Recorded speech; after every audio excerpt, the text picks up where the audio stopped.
నేను అందరికీ గుంటూరు ప్రాంత ప్రజలకు కానీ ఆంధ్ర రాష్ట్ర ప్రజలకు చెప్పేది ఏంటంటే, ఏదైనా ఒకటి ఇన్స్టిట్యూషన్ తీసుకురావాలన్నా నిర్మించాలన్నా ఎంతో ఎన్నో కఠోరమైన శ్రమ చేస్తే ఎంతోమంది వ్యక్తులు కలిస్తే కానీ ఇది అవ్వదు. ఉదాహరణకి మా పార్లమెంట్లో ఉండే ఈఎస్ఐ హాస్పిటల్ తీసుకురావడానికే మా స్టాఫ్ ఇప్పటికీ 30 సార్లు డిపార్ట్మెంట్ల దగ్గరికి వెళ్ళటం కానీ కోఆర్డినేషన్ కానీ చేసుకున్నారు. నేను 5 సార్లు మినిస్టర్ల దగ్గరికి వెళ్ళాల్సి వచ్చింది.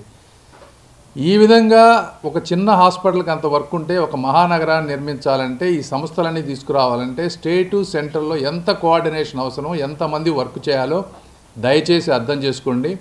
ఇవన్నిటినీ చెయ్యటం చేతగాకే జగన్మోహన్ రెడ్డి గారు కేవలం బటన్ నొక్కుతా 5 సంవత్సరాల కాలాన్ని గడిపేశారు. అంటే ఆంధ్రప్రదేశ్లో అమాయకులు బటన్ నొక్కి కొన్ని పథకాలు ఇస్తే ఓట్లేస్తారు, డెవలప్మెంట్ ఎవరికి అవసరం లేదు అనే ఉద్దేశంతో ఆయన ఒక డెవలప్మెంట్ ప్రాజెక్ట్ చేస్తే అసలు డెవలప్మెంట్ అనేది ఎంత కష్టమో వారికి అర్థమవుతుంది. కాబట్టి మరొక్కసారి ఆంధ్రప్రదేశ్ ప్రజలు ఇది గుర్తుపెట్టుకోవాలి. జగన్మోహన్ రెడ్డి గారు కానీ వారి మనుషులు కానీ అమరావతిపై నిరంతరం వరల్డ్ బ్యాంకుకు లెటర్ రాస్తారు డబ్బులు ఇవ్వద్దని, ఈ బిల్లు ఆపమని ఈ విధంగా ఇక్కడ ప్రెషర్ చేస్తారు.